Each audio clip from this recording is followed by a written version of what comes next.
Welcome to the Buck Brief. Is this Biden's biggest whopper yet? The most outlandish lie that Joe Biden has told? Well, he was in Pittsburgh visiting steelworkers, and Joe Biden has to pretend that he cares about working people and people that have jobs that are laborious, even though Joe Biden has had the soft pink hands of some person living on the public dole effectively his whole life and being a quote public servant, but really just somebody who gets a salary from the taxpayer and has never had to exist in the private sector. In fact, Biden's only forays into the private sector involve influence peddling and creating fake jobs for his clownish son Hunter and a criminal son Hunter, and of course his brother. But Biden says that this is new. Biden suggests uncle eaten by cannibals in New Guinea. What? Eaten by cannibals? I mean, that is quite a story. Let's dive into this, shall we? Biden implied twice that his uncle Ambrose Finnegan was eaten by cannibals in New Guinea after his plane went down during World War II. The military records show the plane disappeared over the Pacific Ocean. And just to be clear, that's different than being on land and being eaten by people who are cannibals. I wasn't even aware there were cannibals in New Guinea. There are headhunters, not in the sense of trying to get you a corporate job, but like they want your head as a trophy in New Guinea. And in the Second World War, there were, and there still are to this day. But Biden said I got shot down in an area where there were a lot of cannibals. They never recovered his body, Biden says. The government went back down there. They checked. They found some parts of the plane. Guys, Biden is he's just a lying machine. And I know that people always say, oh, Trump lies. And they used to have this lie counter when it came to Trump, right? That was supposed to count all the lies that he's told. It was in the thousands and thousands. And then when you'd look at it, what you'd find was that they were listing as lies things like Trump saying that he was the greatest or the handsomest of all time. It's like, that's an opinion. And it's also exaggeration. It's not a fact presented for the purpose of misleading people, right? That's what a lie is. And, an opinion is not a lie. They don't understand these, or they don't care to understand these nuances. But yeah, the Pentagon's Defense POW MIA accounting agency says that Finnegan's plane was lost over the open ocean, north coast of New Guinea. Engines failed at low altitude. Aircraft's nose hit the water hard. 3 men failed to emerge from a sinking wreck. So Biden was telling this story. He lies all the time. President Biden, this is a good example of it. Back when D-Day occurred, and on Sunday, the next day, my mother's 4 brothers all went down to the recruiting station and joined the military. Every one of them volunteered. And my uncle, they called him Ambrose Brosey, they called him Bosey. My Uncle Bosey was a hell of an athlete, they tell me, when he was a kid. And he became an Army Air Corps before the Air Force came along. He flew those single-engine planes as reconnaissance over war zones. And he got shot down in New Guinea. And they never found the body because there were a lot of cannibals for real in that part of New Guinea. Lion Biden. He's always riding the Amtrak train, except when he's not. Here you go. Biden shared at least 13 times a debunked story involving an Amtrak conductor. Claimed in 2022 his uncle Frank Biden won the Purple Heart, which is impossible. Said twice that he was picked to attend the Naval Academy, even though there's no documentation. In 2021, told Jewish leaders he spent time going to Pittsburgh's Tree of Life synagogue. The synagogue says Biden never visited. I mean, he lies all the time. These are lies, right? He just lies, and Democrats pretend like it's no big deal. They have tried in their absolute propaganda to make it seem like Biden lying is cute or somehow part of his Irish charm. Those were his Irish charm. He's always grinning. Biden is a politician that only imbeciles could really believe in. I think most Democrats, in fairness to their IQ levels, most Democrats recognize that Biden is an imbecile, but he's a means to an end. He's a tool, really a front, a facade that gives them what they want. Biden is like the shell corporation of the Democrat Party, and the point is just the name and the structure that he provides, but none of the actual functioning has anything to do with his decision-making or anything else. But to tell everybody that your uncle was eaten by cannibals, I mean, that's a really bold statement. That is a bold statement. When I was doing research for Crockett Coffee, CrockettCoffee.com, about Davy Crockett, you can go to CrockettCoffee.com. This is true. Davy Crockett's grandfather and grandmother were scalped by Indians. Yeah, it's a guy who really lived the frontier life and was involved in the constant threat of wars with the Indian tribes of the area, the Native American tribes of the area. But yeah, his grandfather and I believe grandmother as well, Indian raid.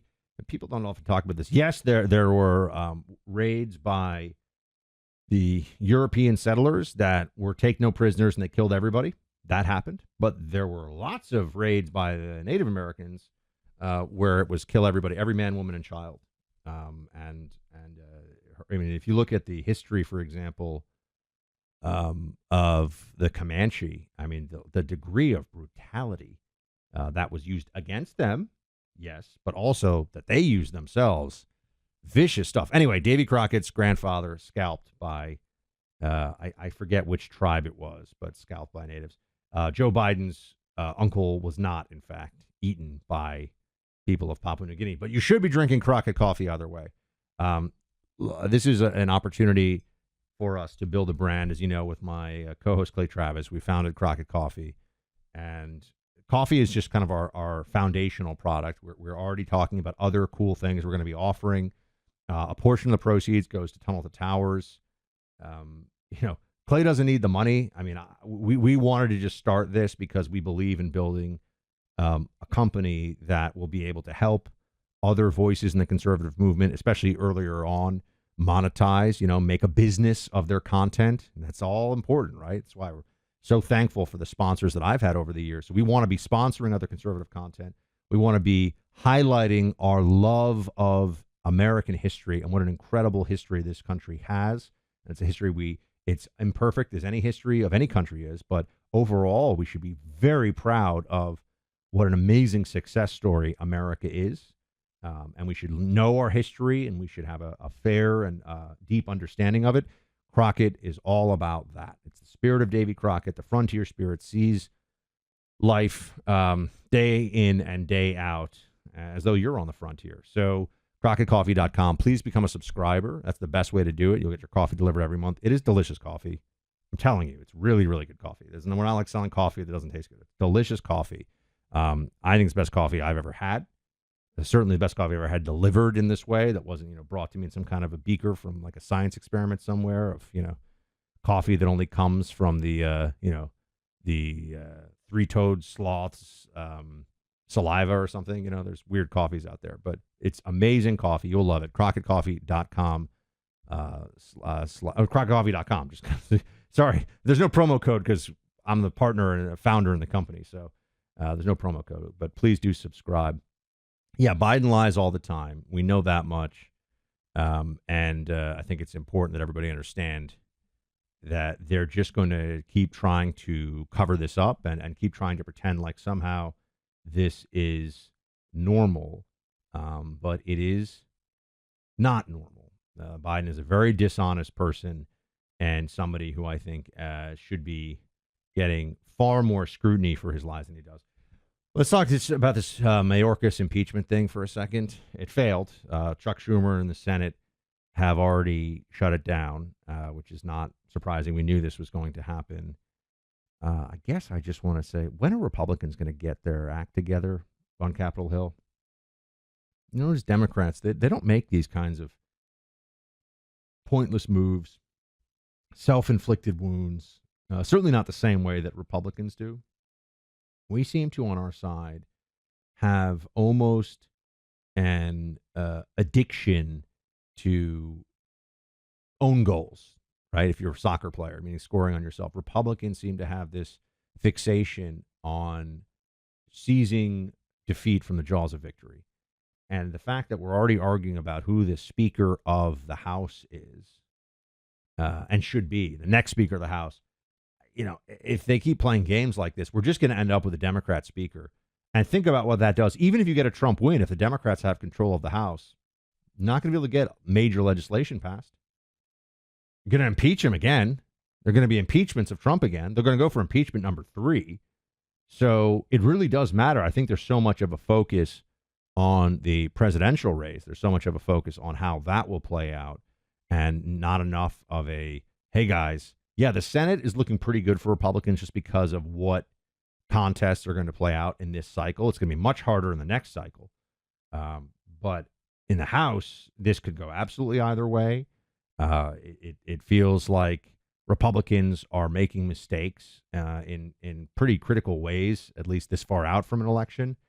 And I just wish that there was more discipline, more political discipline on Capitol Hill from the GOP instead of this just clown show stuff, buffoonery. And the fact that we now have Johnson working with Democrats to pass this $90 billion appropriation bill, which is sending all this money to Ukraine and Israel. You know, I don't know. I still ask the question as a staunch Israel defender. I don't know why we're paying Israel's bills. I'm all about Israel. They're the good guys in this. Hamas are the bad guys, no question about it. But are the taxpayers supposed to be paying $26 billion to Israel? No one ever seems to want to explain to me why it's a wealthy country. Like, why are we paying those bills? I think that's worth asking.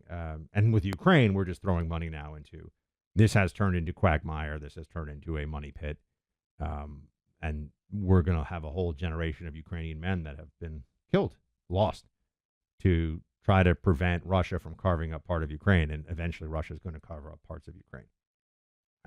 I don't feel, I'm not happy saying that, obviously. It's a shame, but I think that's where it is all going. But there's no border money in this appropriations bill. There's no border money.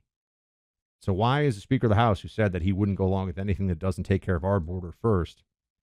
No, we're just going to let America dissolve slowly into lawlessness, anarchy, and insolvency. Lawlessness, anarchy, insolvency. That is what America is increasingly becoming and heading and getting further and further into. Look, as you know, I'm a gun guy. I really appreciate shooting sports. Sure, I like to get out to the range. Tactical shooting. I actually want to work on my skeet and trap shooting too. But ultimately, for me, it's about the right to keep and bear arms. It's about the Second Amendment, right to defend myself, right to be a defense, part of a defense against tyranny. So I believe very much in having excellent firearms that you are trained with on hand as an American. And Bear Creek Arsenal, I didn't know about them until recently. And the more I learn about them, the more amazed I am with this company. They offer a wide range of premium calibers at a fraction of what the competition offers. There's no middleman fees. That's how they do it. I've got another. I'm not going to say the name. I got another AR-15 that costs over $2,000. Okay, I got a Bear Creek Arsenal AR-15, BCA-15. I think it retails about $350, $400, and the Bear Creek Arsenal rifle is better. Think about that. So you can pay 5 times as much to those other guys who are just ripping people off in my mind, making $1,500, $2,000 AR-15s, $2,500 AR-15s, or you go with Bear Creek Arsenal and get yourself 2 because you'll be saving that much money. I'm telling you, I was just at the range with my BCA-15. It's a phenomenal piece of hardware. Go to bearcreekarsenal.com/buck. Use promo code BUCK to get 10% off your first order. That's bearcreekarsenal.com/buck and use promo code BUCK for 10% off your first order. Please go check them out. They're a great American company, aligned with your values, aligned with the Second Amendment, founded by veterans, engineers making amazing parts for their, like, the upper receivers, and the ARs are beautiful. BearCreekArsenal.com/Buck. Promo code Buck. Thanks for hanging out. More coming soon. Shields high.